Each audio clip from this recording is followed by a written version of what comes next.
നിലപാടിൽ വിട്ടുവീഴ്ച വരുത്തി സുധീരൻ കെ ബാബുവിന് പൂർണ്ണ പിന്തുണ. കെ ബാബുവിനെതിരായ കേസിൽ നിലപാട് മാറ്റി സുധീരൻ. ബാബുവിനെതിരായ വിജിലൻസ് നടപടി രാഷ്ട്രീയ പകപോക്കലെന്ന് സുധീരൻ. ജനങ്ങളെ ബോധ്യപ്പെടുത്താൻ കഴിയുന്ന തെളിവുകൾ ബാബുവിനെതിരെ ഇല്ല. കൃത്യതയോടെ പ്രതികരിക്കുന്നതിനാണ് ഇത്രയും കാലം കാത്തിരുന്നതെന്നും സുധീരൻ വ്യക്തമാക്കി. വിഷയം ന്യൂസ് ആൻഡ് വ്യൂസ് പരിശോധിക്കും. നമ്മോടൊപ്പം കോൺഗ്രസ് നേതാവ് advocate BRM Shafeer, advocate A Raheema, SR Sakthidharan, മുതിർന്ന മാധ്യമപ്രവർത്തകൻ A സജീവൻ, രാഷ്ട്രീയ നിരീക്ഷകൻ തത്സമയം ചേരും. ഷഫീർ, രാഷ്ട്രീയകാര്യ സമിതി യോഗത്തിന് ശേഷം നിലപാട് അറിയിക്കുമെന്ന് സുധീരൻ പറഞ്ഞപ്പോൾ ഏവരും പ്രതീക്ഷിച്ചത് ഒരുപക്ഷെ നിലപാട് കടുപ്പിച്ചുകൊണ്ടുള്ള മുന്നോട്ട് പോക്ക്, അഴിമതിക്കെതിരെ ഉള്ള പടവാളായി ഒരുപക്ഷെ തിരഞ്ഞെടുപ്പിൽ മാറിയ ഒരു ശബ്ദം, അതിന്ന് ഈ സാഹചര്യത്തിൽ എന്തുകൊണ്ട് രൂപപ്പെട്ടു? ആദർശത്തിൻ്റെ മുഖം ഇല്ലാതാവുകയാണോ സുധീരനെ സംബന്ധിച്ചിടത്തോളം? ഇന്നിപ്പോൾ ഏത് ഗതികേടിലേക്ക് അദ്ദേഹം പോയിരിക്കുന്നു? ബാബുവിനെതിരായ നിലപാടുകളൊക്കെ മയപ്പെടുത്തുകയും അത് വായിച്ച് ജനങ്ങളോട് അറിയിക്കുകയും ചെയ്യുക എന്ന ഗതികേടിലേക്ക് KPCC അധ്യക്ഷൻ എത്തിയിരിക്കുമ്പോൾ എങ്ങനെ അതിന് മറുപടി നൽകും? ഒന്ന്, ഈ വിവാദങ്ങൾ കത്തി വന്നപ്പോൾ അദ്ദേഹത്തിൻ്റെ വീട്ടിൽ, ശ്രീ കെ ബാബുവിൻ്റെ വീട്ടിൽ റെയ്ഡ് നടത്തിയപ്പോൾ നിങ്ങൾ ഉൾപ്പെടെയുള്ള മാധ്യമപ്രവർത്തകർ അദ്ദേഹത്തിനോട് ചോദിച്ചപ്പോൾ അദ്ദേഹം പറഞ്ഞു ദർ ഹാവ് നോ കമൻറ്റ്സ് എന്ന് പറഞ്ഞാൽ കമൻ്റ് ഇല്ല എന്നല്ല, കമൻ്റ് ഇപ്പോൾ ഇല്ല എന്നുള്ളതാണ്. അന്ന് തന്നെ കൂടുതൽ വിശദീകരണവുമായിട്ട് പിറ്റെന്ന് പറഞ്ഞു 24-ാം തീയതി നമ്മുടെ രാഷ്ട്രീയകാര്യ സമിതി കൂടിയതിന് ശേഷം പാർട്ടിയുടെ മൊത്തത്തിലുള്ള ചർച്ചകൾക്ക് ശേഷം അഭിപ്രായം പറയാമെന്ന് പറഞ്ഞു. ഇന്ന് അദ്ദേഹം പുറത്ത് പറഞ്ഞിട്ടുണ്ട്. പറയാൻ എന്തുകൊണ്ട് കാലതാമസം നേരിട്ടു എന്നതിനെ സംബന്ധിച്ച് സ്വാഭാവികമായിട്ട് ഒരു ജനങ്ങൾക്കൊരു സംശയമുണ്ടാകും. അത് ഈ ഇത്രയും ദിവസക്കാലത്തിനുള്ളിൽ ശ്രീ കെ ബാബുവിനെ പ്രതിയാക്കത്തക്ക തരത്തിൽ, അല്ലെങ്കിൽ കെ ബാബുവിനെ ഒരു അഴിമതിക്കാരനായി ചൂണ്ടിക്കാണിക്കത്തക്ക തരത്തിലുള്ള എന്തെങ്കിലും തെളിവുകൾ ശേഖരിക്കുന്നതിനോ അത് ജനങ്ങളെ ബോധ്യപ്പെടുത്തുന്നതിനോ കഴിയാതെ യഥാർത്ഥത്തിൽ വിജിലൻസ് ഇരുട്ടിൽ തൽപ്പുകയാണ് എന്ന് കൃത്യമായി ബോധ്യപ്പെട്ടതിൻ്റെ അടിസ്ഥാനത്തിലാണ് രാഷ്ട്രീയകാര്യ സമിതിയുടെ തീരുമാനം KPCC പ്രസിഡന്റ് പ്രഖ്യാപിച്ചത്. ആദ്യമേ തന്നെ ഞാനിത് ബാബുവിനെതിരാണ് എന്ന് അദ്ദേഹം പറഞ്ഞിരുന്നുവെങ്കിൽ ഇപ്പോൾ നിലപാട് മാറ്റമായി വ്യാഖ്യാനിക്കപ്പെടാം. അന്ന് അദ്ദേഹം നിലപാട് പറഞ്ഞില്ല, കൃത്യമായി കാര്യങ്ങൾ നിരീക്ഷിച്ചു, വിജിലൻസിൻ്റെ റിപ്പോർട്ടും അതിൻ്റെ കാര്യങ്ങളുമൊക്കെ നോക്കി. ഏറ്റവും അവസാനം ഒരു ആട്ടോറിക്ഷക്കാരൻ്റെ വീട്ടിൽ പോലുമുള്ള 100 പവനൊക്കെ വെച്ചുകൊണ്ട് കേരളത്തിലൊരു മുൻ മന്ത്രിയെ വേട്ടയാടുകയാണ് എന്നുള്ള കൃത്യമായ രാഷ്ട്രീയ നിലപാടിൻ്റെ അടിസ്ഥാനത്തിൽ അദ്ദേഹം ഇന്ന് പ്രതികരിച്ചു.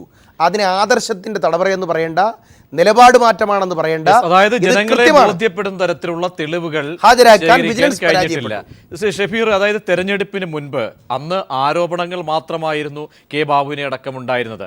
ആ ബാബുവിനെതിരെ മത്സരിക്കാൻ പോലും ബാബു മത്സരിക്കാൻ പാടില്ല എന്ന തരത്തിലേക്ക് ശാഠ്യം പിടിച്ച VM സുധീരൻ ഇന്നിപ്പോൾ വിജിലൻസ് പല ഡോക്യുമെന്ററി എവിഡൻസുകളും പരിശോധിക്കുന്ന ഘട്ടത്തിൽ ഇങ്ങനെ ഒരു നിലപാട് മാറ്റം നടത്തുമ്പോൾ അതിലൊരു വൈരുദ്ധ്യം നമ്മൾ കാണേണ്ടതല്ലേ ഷഫീർ? ഒരു വൈരുദ്ധ്യമില്ല.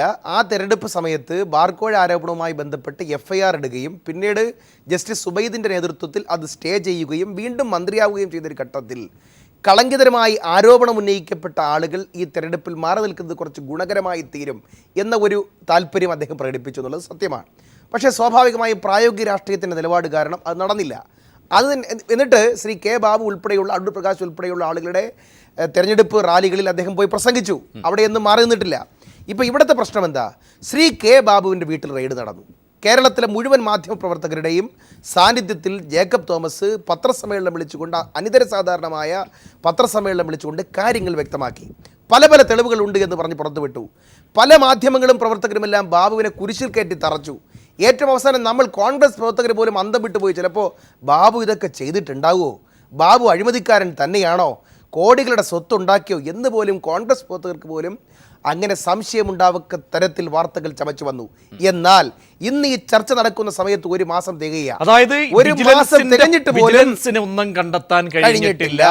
അതാണ് താങ്കൾ ഒരു കാര്യവും കണ്ടെത്താൻ കഴിഞ്ഞിട്ടില്ല എന്ന് മാത്രമല്ല, അതാണ് ഡെഡ്ലൈൻ അദ്ദേഹം ഇടുന്നത്. കഴിഞ്ഞിട്ടില്ല എന്ന് മാത്രമല്ല, കഴിഞ്ഞു എന്ന് പറഞ്ഞുകൊണ്ട് ആരോപിക്കപ്പെട്ട തെളിവുകൾ വിജിലൻസിന് തിരിച്ചടിയാവുകയും കൂടി ചെയ്തു വിത്ത് ഡോക്യുമെന്ററി എവിഡൻസ്.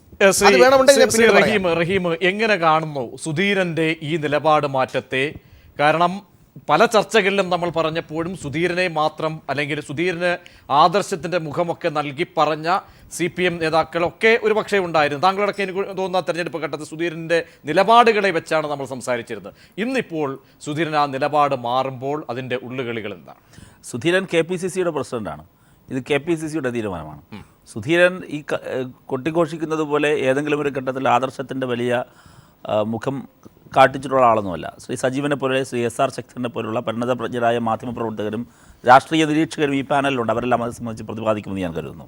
ഇവിടെ ശ്രീ ഷഫീർ ഉന്നയിച്ച പ്രധാനപ്പെട്ട ചോദ്യം, അതോടൊപ്പം തന്നെ ശ്രീ VM സുധീരൻ ഇന്ന് ഉന്നയിച്ച കാര്യം, രണ്ടും അടിസ്ഥാനരഹിതമായ വിശദീകരണമാണ്.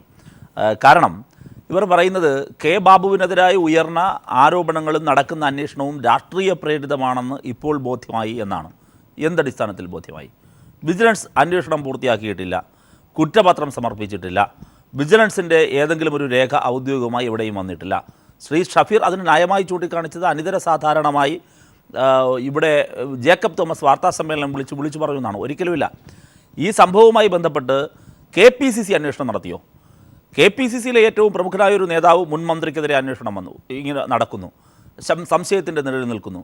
ശ്രീ ഷഫീർ പറയുന്നു, ഷഫീർ ഉൾപ്പെടെയുള്ള പല യൂത്ത് കോൺഗ്രസിൻ്റെ നേതാക്കൾ പോലും ധരിച്ചുപോയി ഇങ്ങനെ നടക്കുന്നുവെന്ന്. അത് ശരിയാണ്, ജനങ്ങളാകെ ധരിച്ചിരിക്കുന്നു. അങ്ങനെ സംശയത്തിൻ്റെ നിഴലിൽ നിൽക്കുമ്പോൾ സംശയ നിവാരണത്തിന് രാഷ്ട്രീയകാര്യ സമിതി യോഗത്തിന് മുമ്പായി എന്തുകൊണ്ടൊരു യോഗം നിങ്ങൾ അന്വേഷണം നടത്തിയില്ല? നിങ്ങൾ അല്ലെങ്കിൽ നടത്തി. ബാബുവിനെതിരെ നടക്കുന്ന എന്തിൻ്റെ അടിസ്ഥാനത്തിലാണ് ബാബുവിനെതിരെ നടക്കുന്ന ഈ നീക്കം രാഷ്ട്രീയ പ്രേരിതമാണ് നിങ്ങൾ പറയുന്നു? പ്രജീഷ്, രണ്ട് കാര്യങ്ങൾ കൂടി ഞാൻ കൂട്ടിച്ചേർക്കുന്നു. ഇവിടെ ബാബുവിനെതിരായ അന്വേഷണം സ്വയംഭൂവായി വന്നതല്ല. ഇവരുടെ കാലത്തെ തന്നെ വന്ന് അത് ഒരു പോലീസ് സൂപ്രണ്ടിൻ്റെ നേതൃത്വത്തിൽ പൂഴ്ത്തിവെച്ച് രാഷ്ട്രീയ സ്വാധീനത്തിൻ്റെ ഫലമായി, വിജിലൻസിന് ഉപയോഗിച്ചതിൻ്റെ ഫലമായി അവിടെ അടഞ്ഞു കിടന്നതാണ്.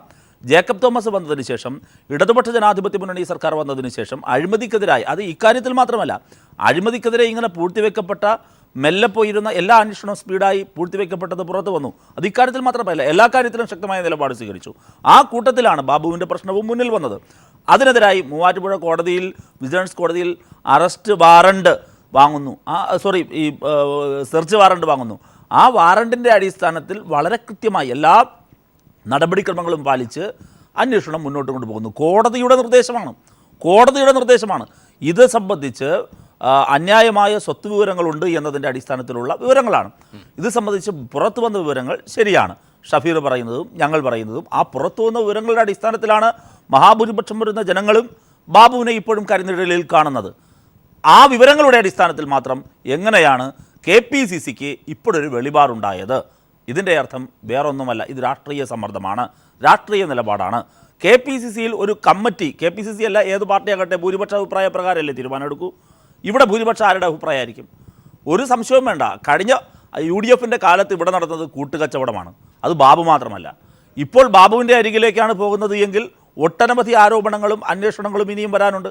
അപ്പോൾ അങ്ങനെ വരുമ്പോൾ ഇപ്പോഴേ ഇതിനകത്തൊരു പാലമിട്ട് അങ്ങോട്ടും ഇങ്ങോട്ടും നമുക്കൊരു അഡ്ജസ്റ്റ്മെൻറ്റ് ചെയ്യാം എന്നുള്ള കഴിഞ്ഞ ആ കൂട്ട് അഴിമതിയുടെ തുടർച്ചയാണിത്. അപ്പോൾ അവർക്കാണ് മേൽക്കൈ. ആ മേൽക്കൈ എൻ്റെ നിരീക്ഷണമാണിത്. ശ്രീ സജീവനെ പോലുള്ളവർക്ക് ഇത് പറയാനാകും. ഇപ്പോൾ വന്ന സാഹചര്യമാണ്. പക്ഷേ എന്ത് തന്നെയായാലും ഒരു കാര്യം ഉറപ്പാണ്, ശ്രീ സുധീരൻ എന്ന വാർത്താ സമ്മേളനത്തിലും ശ്രീ ഷഫീർ ഇവിടെയും പറഞ്ഞ കാര്യങ്ങൾ ജനങ്ങൾക്ക് അരിയാഹാരം കഴിക്കുന്നയാൾക്ക് ബോധ്യപ്പെടുന്ന കാര്യമല്ല. തീർച്ചയായും ശ്രീ സജീവൻ അവിടെയാണ്. കാരണം വളരെ മനോവ്യഥയോടുകൂടി തന്നെയാണ് ഇന്ന് വാർത്താ സമ്മേളനത്തിൽ VM സുധീരനെ പറയേണ്ടി വന്നത്. കാരണം കടുത്ത അതൃപ്തിയോടുകൂടി തന്നെ അദ്ദേഹം പുറത്ത് മാധ്യമങ്ങളോട് പറഞ്ഞെങ്കിലും രഹസ്യമായി, അല്ലെങ്കിൽ അദ്ദേഹത്തിൻ്റെ അടുപ്പമുള്ള മാധ്യമപ്രവർത്തകരോട് അദ്ദേഹം കടുത്ത വിയോജിപ്പ് പറയേണ്ടി വന്നതിൻ്റെ ദുര്യൂഹം അദ്ദേഹം രേഖപ്പെടുത്തിയിട്ടുണ്ട്. ഈ അർത്ഥത്തിൽ നിലപാട് മാറ്റത്തെ എങ്ങനെ കാണുന്നു, ഇതിൻ്റെ രാഷ്ട്രീയം? കാരണം രാഷ്ട്രീയകാര്യ സമിതി വരുമ്പോൾ സുധീരന് സ്വാഭാവികമായും അവിടെ മേൽക്കൈ ഉണ്ടാകും. ഗ്രൂപ്പിനെ അവിടെ പ്രതിരോധിക്കാൻ കഴിയുന്ന നിലപാടുകളിലേക്കൊക്കെ പോയേക്കാം. ഇത് വലിയൊരു അത്ഭുതമായി അല്ലെങ്കിൽ കാണേണ്ടതാണോ? സുധീരൻ്റെ ഈ നിലപാട് മാറ്റത്തെ ഒരു രാഷ്ട്രീയ നിരീക്ഷകൻ്റെ കണ്ണുകളിലൂടെ എങ്ങനെ കാണും? നമ്മൾ ഗതികേട് എന്ന വാക്ക് ഉപയോഗിച്ചാൽ അതായിരിക്കും ഇവിടെ ഏറ്റവും ഉചിതമെന്നാണ് എനിക്ക് തോന്നുന്നത്. ശ്രീ VM സുധീരൻ നിലപാട് മാറ്റി എന്ന് ഞാൻ വിചാരിക്കുന്നില്ല. എൻ്റെ സുഹൃത്ത് ഷഫീർ ഇവിടെ നിലപാട് മാറ്റിയെന്ന് ഞാൻ വിചാരിക്കുന്നില്ല. അവരൊക്കെ ഒരു പ്രത്യേക സാഹചര്യത്തിൽ ഇങ്ങനെ പറയാൻ വിധിക്കപ്പെടുന്ന ഒരവസ്ഥയാണുള്ളത്. കാരണം നമുക്കറിയാം, നിയമസഭാ തെരഞ്ഞെടുപ്പ് സമ്മേളനം വരാൻ പോവുകയാണ്. അവിടെ ഏറ്റവും വലിയ പ്രശ്നമായിട്ട് ഇവിടെ ചൂണ്ടിക്കാണിക്കാൻ ഭരണപക്ഷം ഉയർത്താൻ പോകുന്ന പ്രശ്നം ബാബുവിനും മാണിക്കുമെതിരായിട്ടുള്ള അന്വേഷണങ്ങളെക്കുറിച്ചാണ്. പ്രതിപക്ഷത്തിന് ശക്തമായിട്ടുള്ളൊരു ആരോപണം ഉന്നയിക്കാൻ പറ്റാത്തൊരവസ്ഥയാണ്. അവിടെ എന്തെങ്കിലും ആരോപണം ഉന്നയിച്ചാൽ ഇതേപോലെ ബാബുവിനെതിരെയുള്ളതൊക്കെ രാഷ്ട്രീയ പ്രേരിതമായിട്ടുള്ള അന്വേഷണങ്ങളാണ് എന്നും അതൊരു പകതീർക്കലിൻ്റെ രാഷ്ട്രീയമാണ് എന്നൊക്കെ പറയുമ്പോഴും ഉടൻ തന്നെ മറുചോദ്യം വരും, നിങ്ങളുടെ KPCC പ്രസിഡന്റിൻ്റെ നിലപാട് എന്താണ് എന്നാൽ ഒരു പ്രശ്നം വരും. ഇവിടെ നമുക്കറിയാം, ഈ 2 ദിവസം മുമ്പ് ഈ രാഷ്ട്രീയകാര്യ സമിതി ചേരുന്നതിന് 2 ദിവസം മുമ്പ് ലീഗിൻ്റെ നേതൃത്വം, സംസ്ഥാന നേതൃത്വം സോണിയാഗാന്ധിക്ക് ഒരു കത്തെഴുതുന്നു, കോൺഗ്രസിനകത്തുള്ള പ്രശ്നങ്ങൾ അടിയന്തരമായിട്ട് പരിഹരിക്കണമെന്ന്. ഇന്നത്തെ ഈ യോഗത്തിൽ, രാഷ്ട്രീയകാര്യ സമിതി യോഗത്തിൽ മുകുൾ വാസ്നിക് ഉൾപ്പെടെയുള്ള കേന്ദ്രത്തിൻ്റെ നേതാക്കൾ ഇവിടെ എത്തിയിരുന്നു. അപ്പം ഇങ്ങനെയുള്ളൊരവസ്ഥയിൽ ഇപ്പോഴത്തെ ഈ ഒരു ഘട്ടത്തിൽ സുധീരൻ പഴയ നിലപാട്, ബാബു കളങ്കിതനാണ് എന്നുള്ള നിലപാട് എടുക്കുകയാണെങ്കിൽ അത് കോൺഗ്രസിനും UDF-നും ശക്തമായുള്ള പ്രതിസന്ധി ഉണ്ടാവും. അത് പ്രത്യേകിച്ച് നിയമസഭാ സമ്മേളനം നടക്കുന്ന ഘട്ടത്തിൽ ഒരു വടി കയ്യിലില്ലാത്തൊരവസ്ഥയിൽ, അടി ഏറ്റുവാങ്ങുന്നൊരവസ്ഥയിലേക്ക് എന്നതുകൊണ്ടാണ് ഈ സമ്മർദ്ദം. എനിക്ക് തോന്നുന്നു ഹൈക്കമാൻഡിൻ്റെ പോലും, സോണിയാഗാന്ധിയുടെ പോലും നിർദ്ദേശമുണ്ടാകും നിലപാട് മാറ്റണമെന്ന്. അങ്ങനെ ഗതികെട്ടൊരവസ്ഥയിൽ സുധീരൻ നിലപാട് മാറ്റിയെന്നാണ് ഞാൻ വിചാരിക്കുന്നത്. മറ്റൊരു കാര്യമുള്ളത്, ഇപ്പോൾ സുധീരൻ ഈ പറയുന്ന കാര്യങ്ങളുടെ ന്യായീകരണം, അതെങ്ങനെ ന്യായീകരിക്കാൻ ശ്രമിച്ചാലും അത് ന്യായീകരണമാവില്ല. നേരത്തെ ഷഫീർ പറഞ്ഞതനുസരിച്ച് ഒരു തെളിവും വിജിലൻസിന് കിട്ടിയില്ല എന്നുള്ളത്, അതിന് ഉള്ള മറുപടി ഇപ്പോൾ ഇവിടെ കൊടുത്തു കഴിഞ്ഞു. അത് ഞാൻ വിശദീകരിക്കുന്നില്ല. പക്ഷേ ഒരു കാര്യമുണ്ട്, നേരത്തെ കളങ്കിതർ മത്സരിക്കേണ്ട എന്ന് പറയുമ്പോഴുണ്ടായിരുന്ന അവസ്ഥ എന്താണ്? ബാബു കളങ്കിതനാണ് എന്ന് ഒരു കോടതിയും പറഞ്ഞിട്ടുണ്ടായിരുന്നില്ല. ബാബുവിനെതിരെയുള്ള ആരോപണം ഉണ്ടായിരുന്നു. ആ ആരോപണത്തെക്കുറിച്ച് വിജിലൻസ് അന്വേഷണം നടത്തി. അദ്ദേഹത്തിനെതിരെ തെളിവില്ല എന്ന് കണ്ടിട്ട് അത് കോടതിയിൽ അത് ഇങ്ങനെ അന്വേഷണത്തിന് മുന്നോട്ടേക്ക് പോകാൻ പറ്റില്ല എന്നുള്ള റിപ്പോർട്ട് കൊടുത്തു. ആ അവസ്ഥയിൽ നിൽക്കുമ്പോഴാണ് തിരഞ്ഞെടുപ്പ് വരുന്നത്. അപ്പോഴെങ്ങനെയാണ് കളങ്കിതനാവുക? തീർച്ചയായിട്ടും കളങ്കിതനാണോ അല്ലേ എന്നുള്ള കാര്യം അന്വേഷിച്ച് കണ്ടെത്തേണ്ടതാണ്. അന്വേഷിച്ച് കണ്ടെത്താത്ത സമയത്ത് പോലും കളങ്കിതനാണ് എന്ന്, കളങ്കിതരായിട്ടുള്ള കുറേ ആളുകളുടെ പേര്, അങ്ങനെയുള്ള ആളുകൾ മത്സരിക്കരുത് എന്ന് പറഞ്ഞ സുധീരൻ ഇപ്പോൾ കോടതിയുടെ മേൽനോട്ടത്തിൽ അന്വേഷണങ്ങൾ വരാൻ പോവുകയാണ്. കോടതിയാണ് ഇക്കാര്യത്തിൽ നേരത്തെ പറഞ്ഞ പോലെ ഇടപെട്ട് അന്വേഷിച്ചുകൊണ്ടിരിക്കുന്നത്. അപ്പോൾ കോടതിയുടെ നിർദ്ദേശപ്രകാരമാണ് അന്വേഷണം മുന്നോട്ടേക്ക് നീങ്ങുന്നത്. തെളിവുകൾ കിട്ടിയോ ഇല്ലേ എന്നുള്ളത് അത് പരസ്യപ്പെടുത്തില്ലല്ലോ. അത് കൊടുക്കേണ്ട കോടതിയുടെ മുമ്പാകെയാണ്. എന്നിട്ട് കോടതി തീരുമാനിക്കണം. അതിനു മുൻപ് ഈ ഒരു പ്രത്യേക നേരത്തെ സൂചിപ്പിച്ച പോലെ KPCC ഒരു പ്രത്യേകമായിട്ടുള്ള അന്വേഷണം നടത്തിയിട്ടില്ല. ഒന്നും നടത്താതെ ഇദ്ദേഹത്തിനെതിരെയുള്ള ആരോപണം വെറും രാഷ്ട്രീയ പ്രേരിതമാണെന്നോ ഇത് അദ്ദേഹത്തെ കുരുക്കാനുള്ള ഒരു ശ്രമമാണെന്നൊക്കെ പറയുമ്പോൾ സുധീരനെ ഞാൻ കുറ്റപ്പെടുത്തുന്നില്ല. സാധാരണ ഇതിൽ KPCC പ്രസിഡന്റ് പറയേണ്ട രീതിയിൽ അദ്ദേഹം പറഞ്ഞു. പക്ഷേ നമ്മൾ ഉദ്ദേശിക്കുന്ന ആദർശ ധീരൻ എന്നൊക്കെ പറയുന്ന സുധീരനിൽ നിന്ന് ഇങ്ങനെ ഒരു ആരോപണം ഉണ്ടായത്, ഇങ്ങനെ ഒരു നിലപാടുണ്ടായത് ഏതായാലും ശ്രീ SR ശക്തിധരൻ അവിടെയാണ്. കാരണം ശ്രീ സജീവൻ സൂചിപ്പിച്ച ഒരു കാര്യമുണ്ട്. കാരണം തിരഞ്ഞെടുപ്പിന് മുൻപ് കേസിൻ്റെ അല്ലെങ്കിൽ അന്വേഷണത്തിനോ അല്ലെങ്കിൽ ഇടുന്ന ഒരു ഘട്ടത്തിൽ പോലും കളങ്കിതൻ എന്നുള്ള ഒരു നിലപാടിലേക്ക് ആരും അല്ലെങ്കിൽ പൂർണ്ണാർത്ഥത്തിൽ പോകാൻ കഴിയാത്ത സാഹചര്യം. അന്ന് എടുത്ത നിലപാട് കളങ്കിതനെ പോലെ ആ അർത്ഥത്തിൽ നിലപാട് സ്വീകരിച്ച KPCC അധ്യക്ഷൻ, അവിടെ നെല്ലും പതിരും തിരിയേണ്ടത് അന്വേഷണ ഏജൻസിയാണ്. ആ ഏജൻസി മുന്നോട്ട് പോകുമ്പോൾ ഇന്ന് ഈ എടുത്തിരിക്കുന്ന നിലപാട് ഗതികേടാണോ? ആ ഗതികേട് മൂലമാണെങ്കിൽ അതൊരു കച്ചിത്തുരുമ്പ്, കേവലം രാഷ്ട്രീയ നിലപാടെന്ന അർത്ഥത്തിൽ മാത്രമാണോ കാണേണ്ടത്? ഇതുവഴി ജനങ്ങളുടെ ഇടയിൽ, കാരണം സുധീരൻ കൂടി ഇങ്ങനൊരു നിലപാടെടുക്കുമ്പോൾ ജനങ്ങളുടെ മുന്നിൽ അത് ഏത് രീതിയിൽ വരുന്നു? അല്ല, ഇതിപ്പോൾ നാളെ നിയമസഭ ആരംഭിക്കാൻ പോവുകയാണ്. നാളെ നിയമസഭ ആരംഭിച്ചാൽ ഇവിടെ സൂചിപ്പിച്ചതുപോലെ ഭരണപക്ഷത്തെ സംബന്ധിച്ചിടത്തോളം അവരുടെ കയ്യിലുള്ള വലിയ ശക്തമായ ആയുധം എന്ന് പറയുന്നത് ഈ കഴിഞ്ഞ 5 വർഷക്കാലം അധികാരത്തിൽ നിന്ന UDF ഗവൺമെൻറ് അഴിമതികൾ തന്നെയാണ്. ആ അഴിമതികളൊന്നും കോടതിയെ തെളിയിച്ചിട്ടില്ല എന്നൊക്കെ ഇവർ പറയുമെങ്കിൽ പോലും നാട്ടുകാർക്ക് മുഴുവൻ അറിയാം. അതുകൊണ്ടാണ് അവരിന്നിപ്പോൾ നിയമസഭയിൽ പ്രതിപക്ഷത്താവേണ്ടി വന്നത്. അതും നാട്ടുകാർക്കറിയാം. അപ്പോൾ ഈ കേസിൽ നിന്നൊക്കെ എങ്ങനെ രക്ഷപ്പെടാൻ കഴിയുമെന്നുള്ളതിനെ സംബന്ധിച്ചിടത്തോളം ഇനി നാളെ മുതൽ തുടങ്ങുന്ന നിയമസഭയ്ക്കകത്ത് ഇത് ചർവോണം പോലെ ചർച്ച ചെയ്യപ്പെടുമെന്നുള്ളത് അവർക്ക് എല്ലാവർക്കും അറിയാം. അതിൽ നിന്ന് രക്ഷപ്പെടാനുള്ള ഒരു കച്ചിത്തുരുമ്പ് മാത്രമാണ് ഇന്നലെ രാഷ്ട്രീയ സമിതി ചേർന്ന് ഇത്തരത്തിലുള്ളൊരു തീരുമാനം എടുത്തതായിട്ട് പ്രഖ്യാപിച്ചത്. ഒരു കാര്യം വളരെ വ്യക്തമാണ്, സുധീരൻ പൂർണ്ണ മനസ്സോടെ അല്ലെങ്കിൽ സുധീരനെല്ലാം മറ്റേ കാര്യങ്ങളെല്ലാം ബോധ്യപ്പെട്ടതിൻ്റെ അടിസ്ഥാനത്തിൽ ആണ് ഇങ്ങനെ പറഞ്ഞതെന്ന് വിശ്വസിക്കാനായിട്ട് സാമാന്യ ബുദ്ധിയുള്ളവർക്ക് ആർക്കും കഴിയില്ല. സുധീരനാണ് കളങ്കിതനായിട്ട് കോൺഗ്രസ്സിലെ അഴിമതിക്കാരെ മുഴുവൻ ജനങ്ങളുടെ മുമ്പിൽ മുദ്രകുത്തി അച്ചുകുത്തി നിർത്തിയത്. ആ സുധീരൻ തന്നെ പറയുന്നു അതല്ല ഇപ്പോൾ രാഷ്ട്രീയ പ്രേരിതമായിരുന്നു എന്ന് പറഞ്ഞാൽ സുധീരനെ നമുക്ക് സംശയത്തിൻ്റെ ആനുകൂല്യം കൊടുത്തങ്ങ് മാറ്റി നിർത്താമെന്ന് മാത്രമേ ഉള്ളൂ. അല്ലാതെ സുധീരൻ ഈ കാര്യത്തിൽ ഒരു സുധീരമായ സത്യസന്ധമായ അല്ലെങ്കിൽ ആദർശപരമായ ഒരു നിലപാടെടുത്തു എന്ന് പറയാൻ പറ്റില്ല. കാരണം സകല ഭാഗത്തു നിന്നും അദ്ദേഹത്തിനെതിരായി ഈ രാഷ്ട്രീയ ഉപദേശക സമിതിക്കകത്ത് ഹാമറിംഗ് ഉണ്ടായിട്ടുണ്ട്. ആ ഹാമറിങ്ങിൻ്റെ ആഘാതത്തിലാണ് അദ്ദേഹം ഇന്ന് ഏതാണ്ട് ഒരു നിരാശനെ പോലെ പത്രസമ്മേളനം നടത്തിയും അതുപോലെ തന്നെ മറ്റു കാര്യങ്ങൾ പ്രഖ്യാപിച്ചുകൊണ്ടും മാറിയത് എന്നാണ് എനിക്ക് തോന്നുന്നത്. അതിൽ സുധീരൻ്റെ ഒരു രാഷ്ട്രീയമായ പരാജയമാണെന്നോ അല്ലെങ്കിൽ സുധീരൻ രാഷ്ട്രീയമായി കേരളത്തിൻ്റെ രാഷ്ട്രീയ രംഗത്ത് നിന്ന് മാറിപ്പോകാൻ പോകുന്നു എന്നുള്ള അർത്ഥത്തിലല്ല ഞാൻ പറയാം. അങ്ങനെയൊന്നുമല്ല.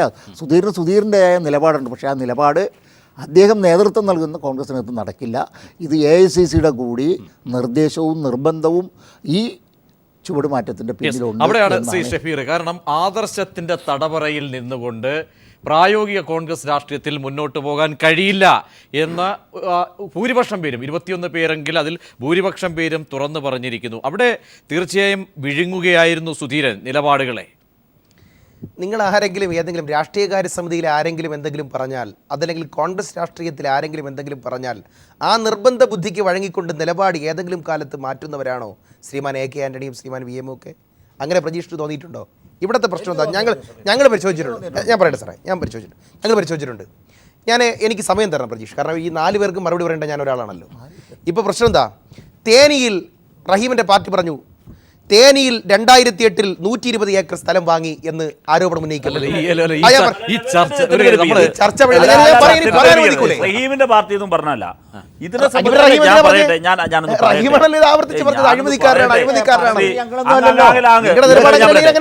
ഈ സംഭവവുമായി ബന്ധപ്പെട്ട് ചർച്ചയിൽ ബഹളത്തിന്റെ ആവശ്യമില്ല. പക്ഷെ ഞാൻ പറയട്ടെ, ശ്രീ ഷഫീർ ഉന്നയിച്ച കാര്യം, ശ്രീ VM സുധീരൻ പറഞ്ഞ വിശദീകരണം, അത് രണ്ടും പൂർണ്ണമായി തെറ്റാണ്. അതാണ് ഞങ്ങളുടെ ഭാഗം. അത് സമർത്ഥിക്കാൻ എനിക്ക് സമയം തരണ്ടേ? എന്താ സമർത്ഥി? അതിൽ ഷഫീർ തെറ്റിദ്ധരിപ്പിക്കുകയാണ്. റഹീമിന്റെ പാർട്ടിയല്ല,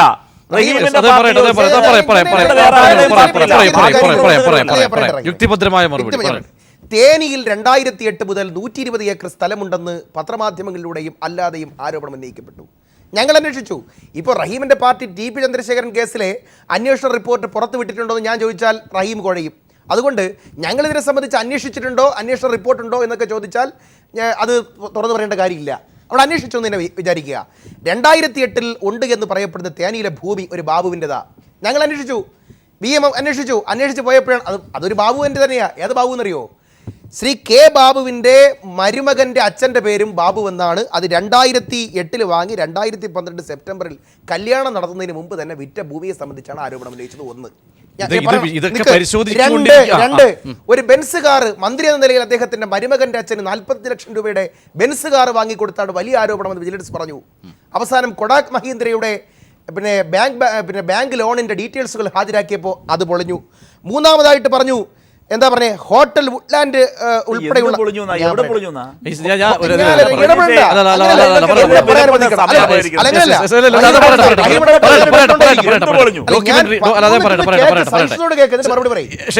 ഹോട്ടൽ വുഡ്ലാൻഡ് ഹോട്ടൽ എന്നുൾപ്പെടെയുള്ള നിരവധി ഇതിൽ അദ്ദേഹത്തിന് പങ്കാളിത്തമുണ്ടെന്ന് പറഞ്ഞു. നിങ്ങളറിയാം, തൊടുപുഴയിലെ ഹോട്ടൽ വുഡ്ലാൻഡിന്റെ ഉടമ എന്ന് പറയുന്നത് ശ്രീമാൻ MN രവി. 25 കൊല്ലം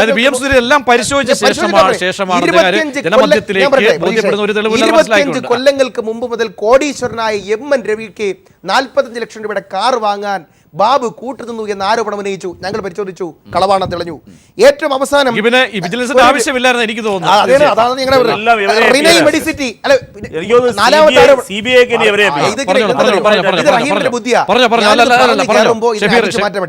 റിനൈ മെഡിസിറ്റിയുടെ ഉടമയുമായിട്ട് അവിഹിതമായിട്ട് സാമ്പത്തിക ബന്ധമുണ്ടെന്നും റിനൈ മെഡിസിറ്റിയിൽ ബാബുവിന് അതിനകത്ത് ഓഹരി ഉണ്ടെന്നും പറഞ്ഞു പരത്തി. ആര് പറഞ്ഞു പരത്തി എന്നുള്ളത് തർക്കം വിഷയമാണ്, അവിടെ നിൽക്കട്ടെ. റിനൈ മെഡിസിറ്റിയുടെ ഉടമ അദ്ദേഹത്തിന്റെ സ്വന്തം രേഖകൾ വിജിലൻസിന് മുമ്പായി ഹാജരായി പൊളിഞ്ഞു. 122 പവൻ അദ്ദേഹത്തിന്റെ വീട്ടിൽ നിന്ന് കണ്ടെടുത്തു എന്ന് പറഞ്ഞു. അദ്ദേഹത്തിന്റെ മരുമകനും മകളും കൂടി പറഞ്ഞു, ഞങ്ങളുടെ കുട്ടിയുടെ തളയും വളയും ഉൾപ്പെടെയുള്ള 122 പവൻ. ഇന്നൊരു ആട്ടോറിക്ഷക്കാരന്റെ വീട്ടിൽ പോലും 120 പവനുണ്ട് എന്ന് തെളിഞ്ഞു. ഏറ്റവും അവസാനം ലക്ഷക്കണക്കിന് ആളുകൾ കേൾക്കാൻ വേണ്ടിയാണല്ലോ ഇത് പറയുന്നത്. ഏറ്റവും അവസാനം പറഞ്ഞു, ലോക്കറിൽ നിന്ന് അന്വേഷണം നടക്കുന്നതിന് മുമ്പ് ഭാര്യയെ കൂട്ടി വന്ന് ലോക്കറിൽ നിന്ന് സാധനങ്ങൾ എല്ലാം വാരിക്കൊണ്ടുപോയി ശ്രീ K ബാബു. ദൃശ്യങ്ങളൊക്കെ ഞങ്ങൾ പറഞ്ഞു ഇത്രയേ ഉള്ളൂ. ബാങ്കിങ് സ്റ്റേറ്റ്മെന്റ് സ്റ്റേറ്റ്മെന്റുകൾ ഉണ്ടാവുമല്ലോ, ലോക്കറിൽ വെച്ചാൽ ലോക്കറിൽ നിന്ന് എടുത്താൽ Yes, yes. എന്താ ചുരുക്കി പറഞ്ഞാൽ അതായത് വി എം സുധീരന്റെ നേതൃത്വത്തിലുള്ള അന്വേഷണ സംഘം ഇതെല്ലാം സ്വകാര്യമായിട്ട് അന്വേഷിച്ചപ്പോൾ ഒരു നേതാവിനെതിരെ ഉയർത്തിയ ഒരു വിജിലൻസ് ആരോപണം മാത്രമാണെന്ന് മനസ്സിലാക്കിയതിന്റെ അടിസ്ഥാനത്തിൽ VM രാഷ്ട്രീയകാര്യ സമിതി കൂടിയിട്ട് ഉത്തരവാദിത്തപ്പെട്ട പാർട്ടിയുടെ പ്രസിഡന്റ് എന്ന നിലയിൽ പ്രസ്താവന കൊടുത്തതിൽ ഒരു തെറ്റുമില്ല. അത് സജീവ സാറിനെ സജീവ സാർ ഒരു മുതിർന്ന മാധ്യമപ്രവർത്തകനും VMന്റെ ഒരു ഏറ്റവും അടുത്തൊരു സുഹൃത്താ. അദ്ദേഹത്തിന് സ്വാഭാവികമായിട്ട് ഇത് കേൾക്കുമ്പോൾ ചിരി വരുമായിരിക്കും. പക്ഷെ നിലപാട് തന്നെയാണ്. ഈ വിഷയത്തിൽ VMന് രണ്ടാമത് നിലപാട് മാറ്റേണ്ടി മറുപടി റഹീം എന്തായാലും പറയും.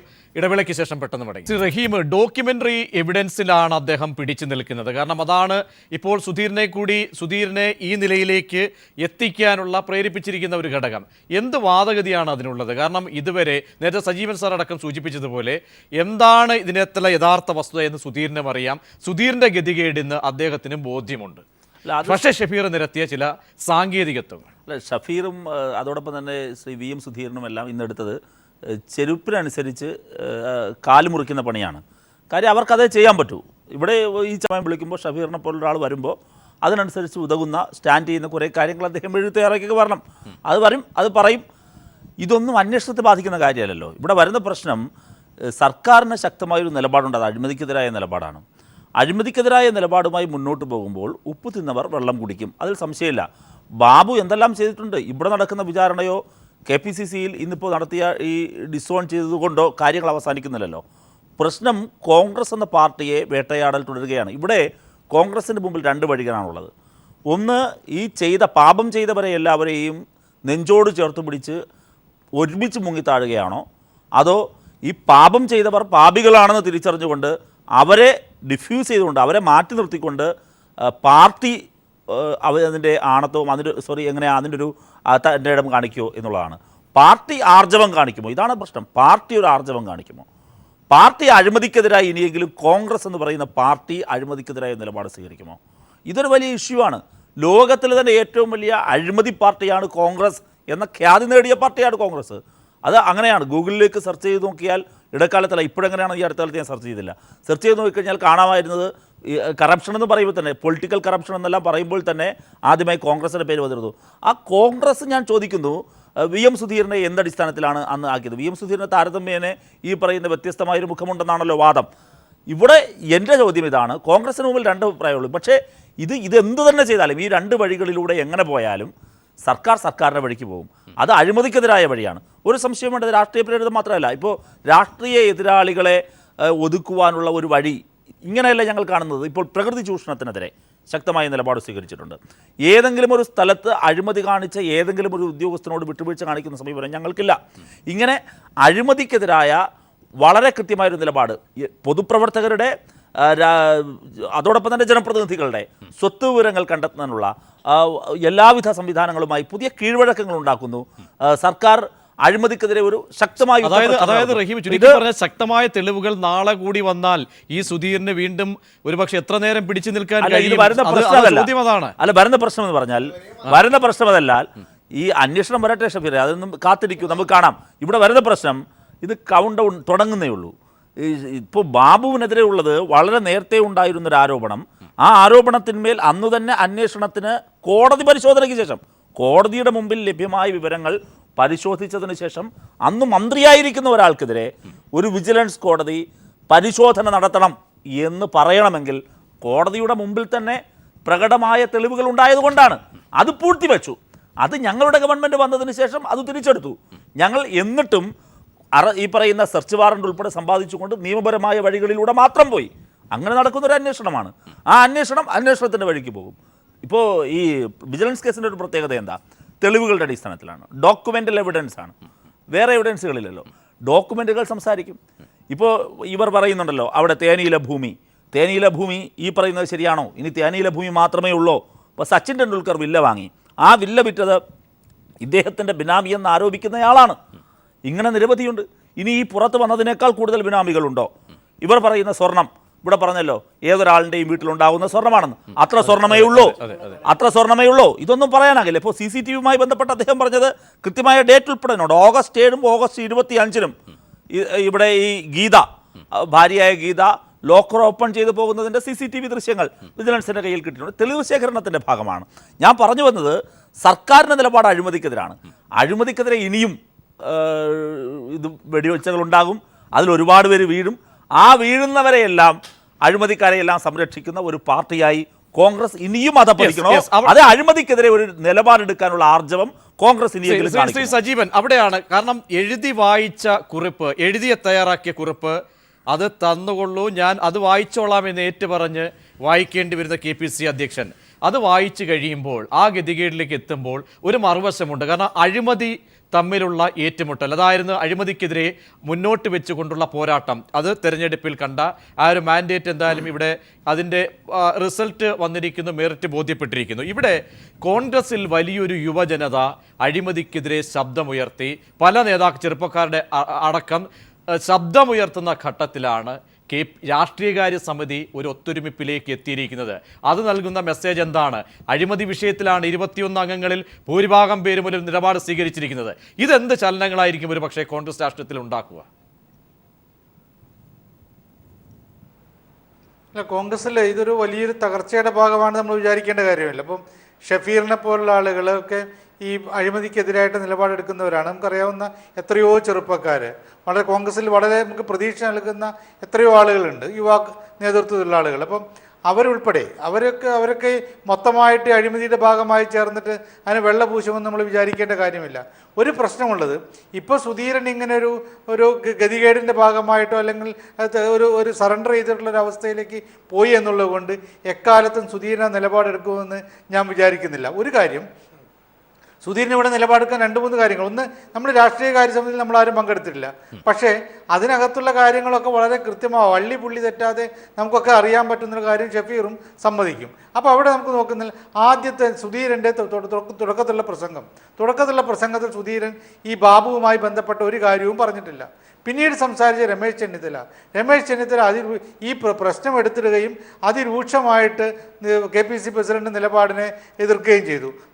പിന്നീട് വരുന്ന ഓരോ ആളുകളും, മുല്ലപ്പള്ളി രാമചന്ദ്രൻ തുടങ്ങിയിട്ട് എല്ലാ ആളുകളും, മുൻ മുഖ്യമന്ത്രി ഉമ്മൻചാണ്ടി ഉൾപ്പെടെയുള്ള ആളുകളൊക്കെ അതിരൂക്ഷമായിട്ട് സുധീരനെ ആക്രമിക്കുകയായിരുന്നു. അതിലേറ്റവും മുൻപന്തിയിൽ നിന്നുള്ളത് മുല്ലപ്പള്ളി രാമചന്ദ്രൻ, MM ഹസനൊക്കെയാണ്. അപ്പം അങ്ങനെ സുധീരനെ പൂർണ്ണമായിട്ട്, സുധീരൻ ഈ രാഷ്ട്രീയകാര്യ സമിതിയിൽ ഒറ്റപ്പെട്ടുന്ന രൂപത്തിലേക്ക് കാര്യങ്ങൾ കൊണ്ടുപോവുകയും സുധീരനാണ് പാർട്ടിയിലെ പ്രശ്നം എന്ന് ഹൈക്കമാൻഡിനെ ബോധ്യപ്പെടുത്താൻ ശ്രമിക്കുകയുമായിരുന്നു. സുധീരൻ സറണ്ടർ ചെയ്തില്ലെങ്കിൽ ഹൈക്കമാൻഡ് അങ്ങനെ ഒരു നിലപാടെടുക്കേണ്ട ഒരവസ്ഥ ഉണ്ടാകും.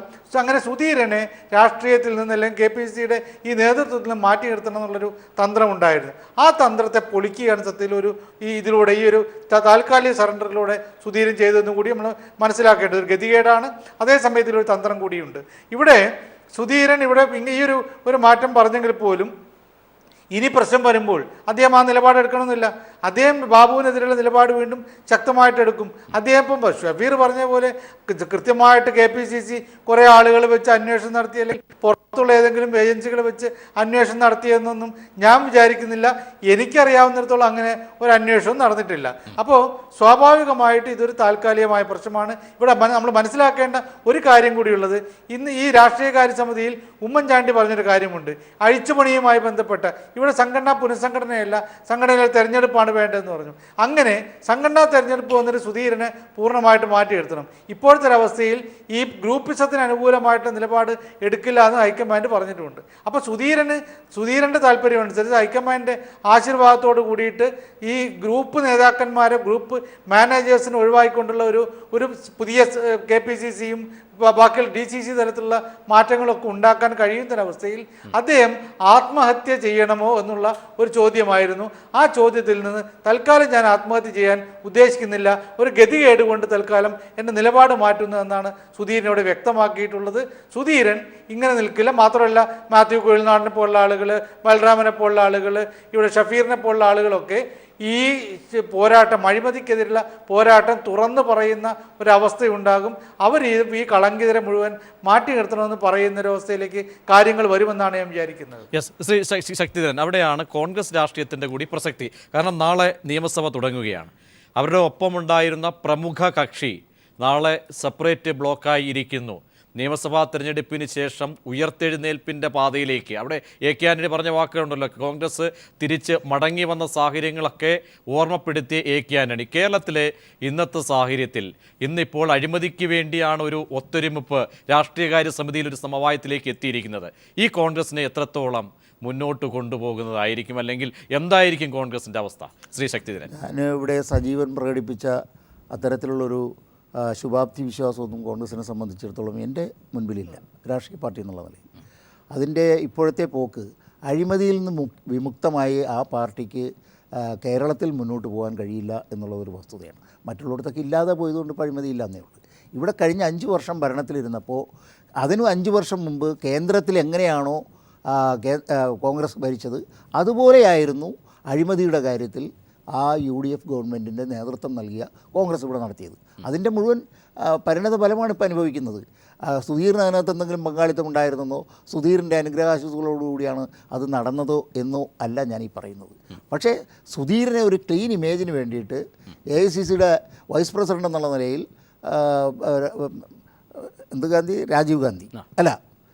രാഹുൽ ഗാന്ധി കൊണ്ടുവന്നു. ശ്രീ ജോസഫ് മുതുശ്ശേരി കൂടി ടെലിഫോൺ ലൈനിലുണ്ട്. ശ്രീ ജോസഫ് മുതുശ്ശേരി, ദയവായി തുടരുക. എസ് ആർ ശക്തിധരൻ സംസാരിക്കുകയാണ്. ഞാൻ താങ്കളോട് ചോദിക്കുകയാണ്, ഞാൻ അദ്ദേഹം തുടരാൻ പറയാം. ശ്രീ ശക്തിധരൻ, അതാണ് ഞാൻ ചോദിക്കുന്നത്. കാരണം നാളെ സഭ നടക്കുമ്പോൾ പ്രമുഖ ഒരു കക്ഷികൾ ഇനിയും കാരണം RSP ഉണ്ട്, JDU ഉണ്ട്, ഇവരുടെയൊക്കെ തന്നെ നിലപാട് താങ്കൾ ചേർത്ത് വായിച്ചാൽ കോൺഗ്രസ് എവിടെ, UDFന്റെ സ്ഥിതി?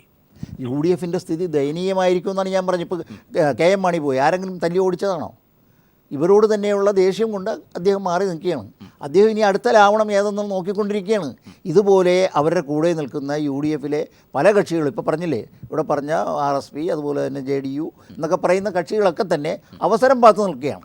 ആ അവസരം അവർക്ക് എങ്ങനെ കൈവരും എന്നുള്ളതിനെ സംബന്ധിച്ചിടത്തോളമുള്ള കാര്യങ്ങൾ ഈ വരുന്ന നിയമസഭാ സമ്മേളന കാലത്ത് നമുക്ക് വളരെ വ്യക്തമായി തന്നെ, അവരൊന്നും സഭയിലുണ്ടായിട്ടല്ല, അറിയാൻ കഴിയുന്നൊരവസ്ഥയിലേക്കാണ് കേരളത്തിലെ രാഷ്ട്രീയ കാര്യങ്ങൾ നീങ്ങുന്നത്.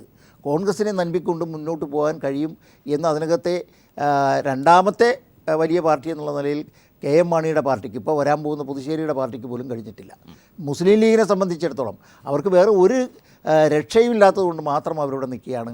അവർ പഴയ പോലെ അവർ ചെയ്ത ഒരു സമ്മർദ്ദത്തിൻ്റെ ബലം കൂടിയാണ് സുധീറിന് താൽക്കാലികമായ ഒരു രക്ഷ കിട്ടിയിരിക്കുന്നത്. സത്യത്തിൽ ഇവിടെ സജീവം പറഞ്ഞതാണ് ഒരു കാര്യം, ഈ പ്രതിസന്ധി തരണം ചെയ്ത് മുന്നോട്ട് പോകാൻ എന്തു മാർഗമെന്ന് ആലോചിച്ചപ്പോൾ പ്രായോഗിക രാഷ്ട്രീയ ബുദ്ധിയിൽ സുധീറിന് തോന്നിയ കാര്യമാണ് ഇത് അങ്ങ് തൽക്കാലം അങ്ങ് വിട്ടുകൊടുത്തേക്കുക. 5-6 വർത്തമാനം കേൾക്കുമെന്നല്ലേ ഉള്ളൂ, അതുകൊണ്ടൊന്നും കാര്യമില്ല, രാഷ്ട്രീയത്തിൽ ഒരു പ്രശ്നവുമല്ല. അതുകൊണ്ട് അദ്ദേഹത്തിൻ്റെ ഭാവിയെ കരുതി കൂടിയാണ്, അത് കേന്ദ്ര നേതൃത്വത്തിൻ്റെ ഒരു ഉപദേശവും കൂടിയുണ്ട്. നിങ്ങളൊക്കെ പറഞ്ഞതുപോലെയാണെങ്കിൽ നിങ്ങളിങ്ങോട്ട് എഴുതിത്താ, ഞാൻ വായിച്ചോളാം എന്ന് പറയുന്ന ഒരവസ്ഥയിലേക്ക് പ്രസിഡന്റിന് പോകേണ്ടി വന്നു.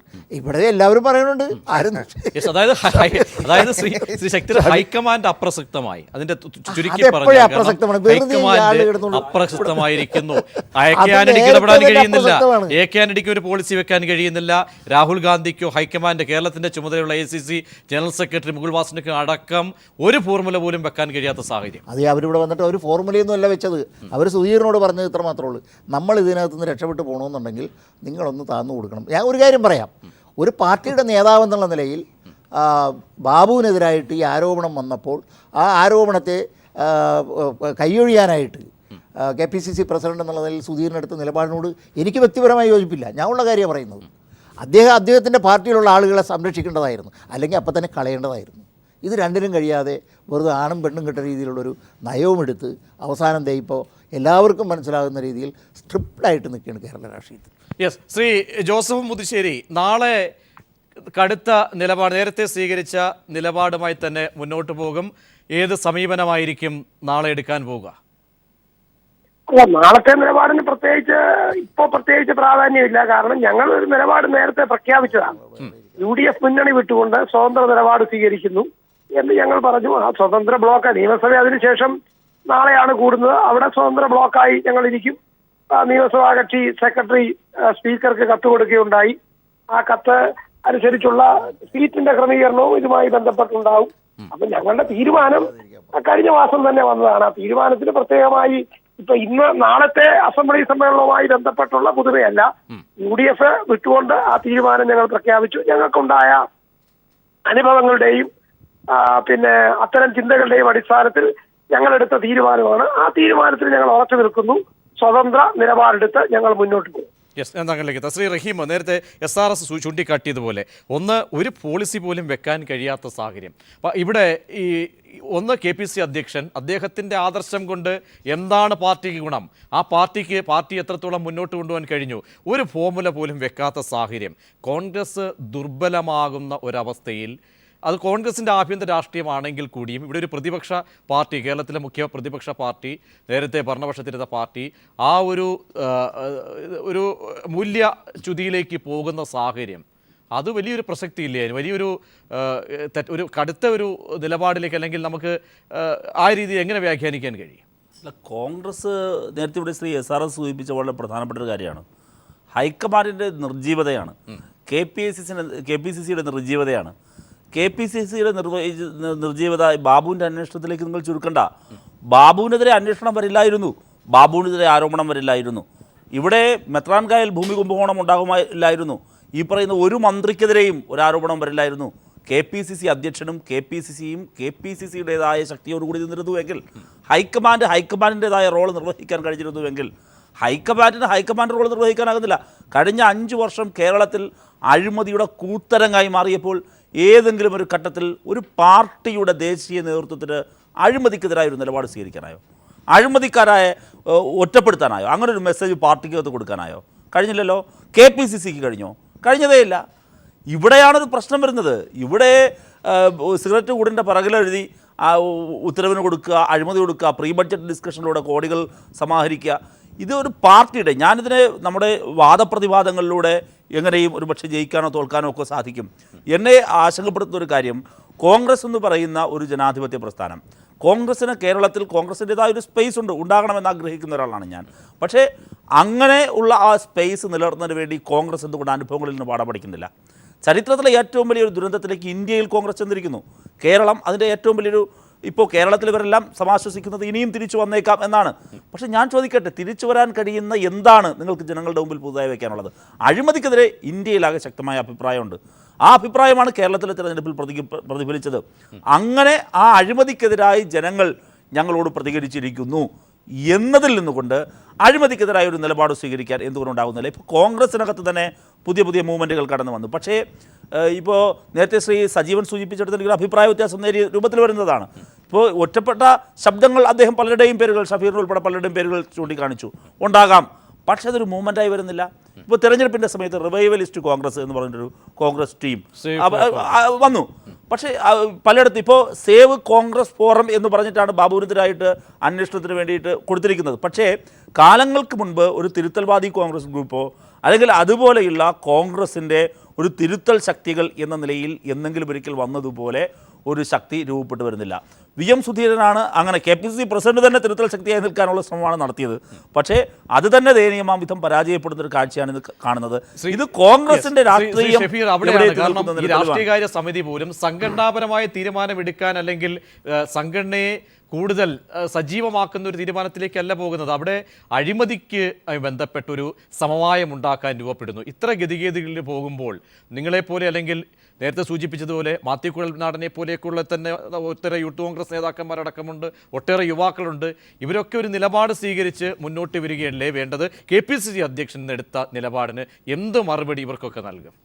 ഞാൻ ആദ്യമേ തന്നെ പറയാം, റഹീം ഈ ചർച്ചയിലെന്നല്ല പല ചർച്ചയിലുടനീളവും അദ്ദേഹം കൂടുതൽ സമയവും ചെലവഴിക്കുന്നത് കോൺഗ്രസ് ഒരു അഴിമതിയുടെ കൂടാരമാണ്, കോൺഗ്രസ് അഴിമതി പാർട്ടിയാണ്, കോൺഗ്രസ് അഴിമതി കൊണ്ട് തകർന്ന പാർട്ടിയാണ് എന്നും സ്ഥാപിക്കാൻ വേണ്ടിയിട്ടുള്ള ഒരു പാർട്ടി ക്ലാസ് അദ്ദേഹത്തിൻ്റെ ചർച്ചകളിലുടനീളം കാണുന്നുണ്ട്. നല്ലത് തന്നെ, പുള്ളി അദ്ദേഹം അങ്ങനെ ചെയ്തോട്ടെ. പക്ഷേ റഹീമെ, ഒരു കാര്യം മനസ്സിലാക്കാം, 2 മാസം കൊണ്ടൊക്കെ ഒരു ഗവൺമെൻറ്റിനെ വിലയിരുത്താനോ വേറൊരു പാർട്ടി അധികാരത്തിൽ വരില്ലെന്നോ പറയാൻ കഴിയില്ല. അരുവിക്കര തിരഞ്ഞെടുപ്പ് കഴിയുന്നത് വരെയും ഏഷ്യാനെറ്റ് ഉൾപ്പെടെയുള്ള സർവേകളുടെ റിപ്പോർട്ടുകൾ UDF അധികാരത്തിൽ വരുമെന്ന് മിനിറ്റുകൾ കൊണ്ട് പറഞ്ഞു.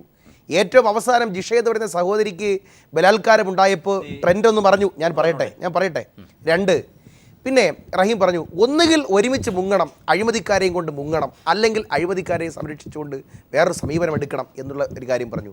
ഞാൻ സഖാവ് പിണറായി വിജയനെ വളരെ ബഹുമാനിക്കുന്ന ആളാണ്. അദ്ദേഹത്തെ വ്യക്തിപരമായ അദ്ദേഹത്തിൻ്റെ കാര്യങ്ങളെ എനിക്ക് ഇഷ്ടപ്പെടുന്ന ഒരാളാണ്. ഞാനൊരു കോൺഗ്രസ്സുകാരനാണെങ്കിലും പറയാം. പക്ഷേ സഖാവ് പിണറായി വിജയനെതിരായി ഒരു ആരോപണം ഉണ്ടായപ്പോൾ സഖാവ് പിണറായി വിജയനെ പാർട്ടി സെക്രട്ടറി സ്ഥാനത്ത് മാറ്റി നിർത്താനല്ല ശ്രമിച്ചത്. അന്ന് CBIയുടെ അന്യായത്തിനെതിരായി ഞാൻ ആ വാക്കുകൂടെ വഹിക്കുന്നില്ല, പോടാ എന്ന് ഉദ്ദേശിച്ചുകൊണ്ട് സഖാവ് EP ജയരാജൻ ഉൾപ്പെടെയുള്ള ആളുകൾ വലയം തീർത്തുകൊണ്ട് ഒരു പാർട്ടി ഒന്നടങ്കം സഖാവ് പിണറായി വിജയൻ സഖാവിനെ കവചം തീർത്തു. അതാണ് പാർട്ടി. ഞാൻ പറഞ്ഞ മനസ്സിലാവുന്നുണ്ടല്ലോ, അതൊരു പാർട്ടിയാണ്. അല്ലാതെ സഖാവ് പിണറായി വിജയൻ ഉൾപ്പെടെയുള്ള ആളുകൾ ഒരേ സമയം അങ്ങ് മുങ്ങട്ടെ എന്നൊരു സമീപനം ഉണ്ടായിരുന്നില്ല. അത് മാത്രം റഹീം ചിന്തിച്ചാൽ മതി ഒരു ഉദാഹരണത്തിന്. പിന്നെ SRS അദ്ദേഹം ഒരു 35 കൊല്ലം ദേശാഭിമാനിൽ എഴുതിയ ആളാണ്. അദ്ദേഹത്തിൻ്റെ ഈ ഇരിക്കുന്ന പേനയുണ്ടല്ലോ, ആ പേന ഏതെങ്കിലും ഒരു കാലത്ത് കോൺഗ്രസ് രക്ഷപ്പെടും എന്നുള്ള രീതിയിൽ രണ്ട് വാക്ക് അല്ല ഒരു മിനിറ്റ് പറഞ്ഞോട്ടെ, ഞാൻ പറയട്ടെ, 2 വാക്ക് ഇന്ത്യയിൽ കോൺഗ്രസ് എപ്പോഴെങ്കിലും രക്ഷപ്പെടുമെന്ന് 35 കൊല്ലം ഈ പാർട്ടിക്ക് വേണ്ടി ഇതുപോലെ എഴുതിയ ഒരാളുണ്ടാവില്ല. ഞാൻ പറയട്ടെ സാറേ, ഞാൻ കുറ്റപ്പെടുത്തില്ല. എഴുതിയിട്ടുള്ള ദേശാഭിമാനിയിൽ ഉൾപ്പെടെ എത്ര ഒരു കാര്യം പറയട്ടെ, കഴിഞ്ഞ 5 കൊല്ലക്കാലം ഈ സർക്കാരിനെ വരുത്താൻ വേണ്ടി ഈ വാർദ്ധക്യം ബാധിച്ച സമയത്ത് പറയട്ടെ വാർദ്ധക്യം ബാധിച്ച സമയത്ത് പോലും ടിവികളിൽ വന്നിരുന്ന് ഉമ്മൻചാണ്ടി കോൺഗ്രസിനെ കുറ്റപ്പെടുത്തിയത് അതൊക്കെ പാർട്ടി വിലയിരുത്തേണ്ട കാര്യമാണ്. ഇനി ഞാനൊരു കാര്യം പറയാം. ഇവിടെ ഇപ്പോൾ ഈ കേസിൽ ബാബുവിന്റെ കേസിൽ പരാതിക്കാരൻ ആരാന്നറിയോ? അല്ല ഞാൻ പറയട്ടെ, അവിടെ VM രാധാകൃഷ്ണൻ, ചാക്ക് രാധാകൃഷ്ണൻ, റഹീമിന്റെ ഭാഷയിൽ പറഞ്ഞാൽ ഇനിയും ആളുകൾ വരുമെന്ന് പറഞ്ഞു. നിരവധി ചാക്ക് രാധാകൃഷ്ണന്മാർ കാത്തു നിൽക്കുകയാണ്. എന്തുകൊണ്ടാണെന്നറിയോ നമ്മൾ പറയട്ടെ, എന്തുകൊണ്ടാണെന്നറിയുമോ ഈ ശ്രീ VM സുധീരൻ കൂടി നിലപാടെടുത്തത്? ആ പരാതിയുടെ പ്രധാനപ്പെട്ട കണ്ണികളിൽ പറയുന്നത് ഒന്ന് ഇത്രയാണ്: നാഷണൽ ഹൈവേകളുടെ സൈഡിലുള്ള ഔട്ട്ലെറ്റുകൾ മാറ്റുന്നതിലും തിരിമറി നടത്തുന്നതിലും ബാബു അഴിമതി കാണിച്ചു.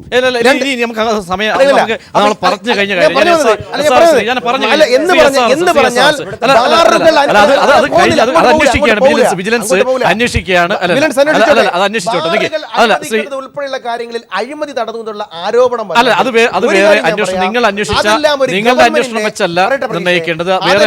ഗവൺമെന്റിന്റെ നയപരമായ തീരുമാനങ്ങളായിരുന്നു, മന്ത്രിസഭയുടെ വ്യക്തിപരമായ തീരുമാനങ്ങളായിരുന്നില്ല എന്നുള്ള സംഘടനാപരമായിട്ട് അവർക്ക് മുന്നോട്ട് പോകാൻ കഴിയാത്ത ഒരു വലിയ പ്രതിസന്ധിയിലാണ്. അല്ല ഞാൻ ചോദിച്ചത്, പുനഃസംഘടന വരുമ്പോൾ അവർ സുധീരൻ വ്യക്തമായി മുന്നോട്ട് വെച്ച് ഗ്രൂപ്പ് അടിസ്ഥാനത്തിലുള്ള ഒരു വീതം വയ്പായി മാറാൻ പാടില്ല. പുനഃസംഘടന വരുന്നു, സംഘടനാ തെരഞ്ഞെടുപ്പിന് നീണ്ടുപോകും, പുനഃസംഘടനയാണ് ഇനി ലക്ഷ്യം. പുനഃസംഘടനയുടെ എങ്കിലും ഈ പറയുന്ന രീതിയിൽ ജംബോ കമ്മിറ്റികൾ ഇല്ലാതാകുമോ? അവിടെ നിഷ്പക്ഷരായ ഒട്ടേറെ കോൺഗ്രസ് നേതാക്കൾ ഇവരെയൊക്കെ തന്നെ, കാരണം കോൺഗ്രസിന്റെ മുന്നോട്ട് പോക്കിന് ഉതകുന്ന രീതിയിലുള്ള ഒരു പുനഃസംഘടന ഉണ്ടാകും ആയിരിക്കുമോ? കോൺഗ്രസ് ഇന്ത്യയിലെ ഏറ്റവും വലിയ ജനാധിപത്യ പാർട്ടിയാണെന്നുള്ള കാര്യത്തിലൊന്നും എനിക്ക് യാതൊരു തർക്കവുമില്ല. ആ കോൺഗ്രസ് ഇവിടെ നശിച്ചു പോകണമെന്നുള്ള ആഗ്രഹവുമില്ല. പക്ഷെ കോൺഗ്രസിന്റെ ചില സന്ദർഭങ്ങളിൽ വളരെ ശക്തമായി, ആദ്യമായിട്ടൊന്നുമില്ല, ഞാൻ പറഞ്ഞിട്ടുണ്ട്, ഞാൻ BJP വരണമെന്നുള്ള അഭിപ്രായക്കാരനൊന്നുമില്ല, അത് നിങ്ങളുടെ കോൺഗ്രസ്സിലാണ് ഉള്ള ആളുകൾ. അതുകൊണ്ട് ആ തരത്തിലുള്ള ഒരു ജനാധിപത്യ പാർട്ടി ഈ രീതിയിൽ ചക്കളത്തി പോരാട്ടത്തിലൂടെ, ഗ്രൂപ്പ് വഴക്കിലൂടെ, അതുപോലുള്ള കാര്യങ്ങളിലൂടെ അത് നശിച്ചു പോകുന്നത് പാടില്ല എന്ന് ആഗ്രഹിക്കുന്ന ഒരുപാട് ആൾ ഇന്ത്യയിലുണ്ട്. അത് ശരിയാണ് കേട്ടോ. അത് ആ ഒരു കാര്യത്തിൽ ഒരു പാർട്ടി എന്ന നിലയിൽ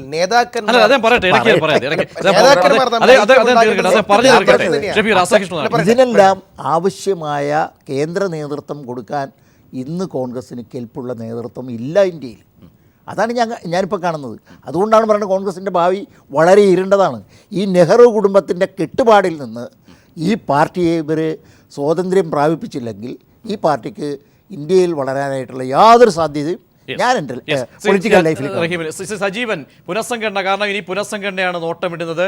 ഗ്രൂപ്പ് അടിസ്ഥാനത്തിലുള്ള പുനഃസംഘടന ഉണ്ടാകരുത് എന്ന് പറയുന്നു, ജംബോ കമ്മിറ്റികൾ ഇല്ലാതാകും. താങ്കൾ എങ്ങനെയാണ് ഇനിയൊരു എല്ലാവരും യുവ നേതാക്കളടക്കം പ്രതീക്ഷ പ്രകടിപ്പിക്കുന്നത് സംഘടനാപരമായ നീക്കങ്ങളെയാണ്, അവിടെ എങ്ങനെ കാണുന്നു താങ്കൾ? അവസാനമായി ചുരുക്കി. ഞാൻ തീർച്ചയായിട്ടും അത് ഹൈക്കമാൻഡിൽ പ്രതീക്ഷ അർപ്പിക്കുന്നൊരു കാര്യമാണ്. ഹൈക്കമാൻഡ് പലതവണ ആവർത്തിച്ച് പറഞ്ഞിട്ടുള്ളതാണ്, സുധീരനെ ഇവിടെ രംഗത്തിറക്കിയിട്ടുള്ള KPCC പ്രസിഡൻ്റായിട്ട് രംഗത്തിറക്കിയിട്ടുള്ളത് പോലും ഇക്കാര്യത്തിന് വേണ്ടിയിട്ടാണ്.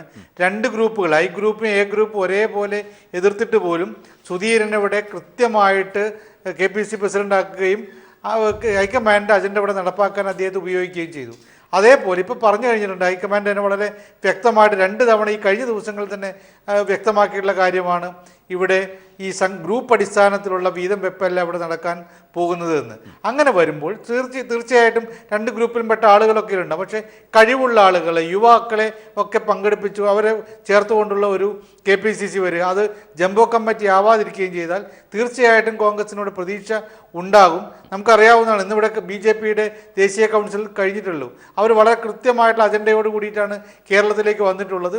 ഇനിയുള്ള 2 വർഷക്കാലം അടുത്ത ലോക്സഭാ തെരഞ്ഞെടുപ്പിൽ ഒരു സീറ്റെങ്കിലും കിട്ടുന്നൊരവസ്ഥയിലേക്ക് കൊണ്ടുപോകാനാണ് അവർ ശ്രമിക്കുന്നത്. അത് കഴിഞ്ഞ് 2021 ഭരണത്തിന് വേണ്ടിയിട്ടാണ് ശ്രമിക്കുന്നത്. അപ്പോഴൊക്കെ ഈ ഇപ്പോഴത്തെ ജംബോ കമ്മിറ്റിയും ഗ്രൂപ്പ് കളികളുമായിട്ട് കോൺഗ്രസ് പോയാൽ നശിക്കുമെന്ന് ഹൈക്കമാൻഡ് ഇപ്പോൾ മനസ്സിലാക്കിയിട്ടുണ്ടെന്നാണ് ഞാൻ വിചാരിക്കുന്നത്. ശ്രീ റഹീം, അവസാനമായി ഒരു കാര്യം, കാരണം ഇത് രാഷ്ട്രീയമായ രീതിയിൽ ഇവർ ഏറ്റെടുക്കുന്നത് കൊണ്ട് നിങ്ങൾ സർക്കാരിൻ്റെ ഭാഗം, വിജിലൻസ് അല്ല സർക്കാരിൻ്റെ ഭാഗമാണ്, അല്ല എന്ന് എന്തായാലും പറയാൻ കഴിയും, സർക്കാരിൻ്റെ ഭാഗം തന്നെയാണ്. ഏത് രീതിയിലാകും ഒരു ശക്തമായ തെളിവുകൾ ശേഖരിക്കപ്പെടണം ആ അർത്ഥത്തിൽ, കാരണം ഇവർ പൊളിറ്റിക്കൽ ആംഗിളിലേക്ക് ഈ സാധനം കൊണ്ടുപോയ സ്ഥിതിക്ക്. അല്ല, ഇതിനകത്ത് ശക്തമായ തെളിവുകൾ ഉണ്ടാവും. ഇത് പൊളിറ്റിക്കൽ അല്ല എന്നതിൻ്റെ തെളിവാണ് ഞാൻ നേരത്തെ പറഞ്ഞത്, വീണ്ടും ആവർത്തിക്കുന്നില്ല. ഞങ്ങളുടെ കാലത്ത് വന്നതല്ല, ഇത് അതിനു മുമ്പേ ഉള്ളതാണ്. ഞങ്ങൾ ഇതിനെതിരെ മാത്രമല്ല, വിജിലൻസിന് സ്വതന്ത്ര പദവി കൊടുക്കും, അന്വേഷണം കാര്യക്ഷമമാക്കും, കീഴ്വഴക്കങ്ങൾ മാറുമെന്ന് മാനിഫെസ്റ്റോയിലും ഉള്ളതാണ്. ഞാനിവിടെ ശ്രീ ഷഫീർ ചൂണ്ടിക്കാണിച്ചൊരു കാര്യം, ലാവ്ലിൻ കേസിൽ സഖാവ് പിണറായിക്കെതിരായ ആരോപണം ഉയർന്നപ്പോൾ അതുപോലെ എന്നുള്ളതാണ്. ഞാൻ ചോദിക്കട്ടെ, അത് എത്രയോ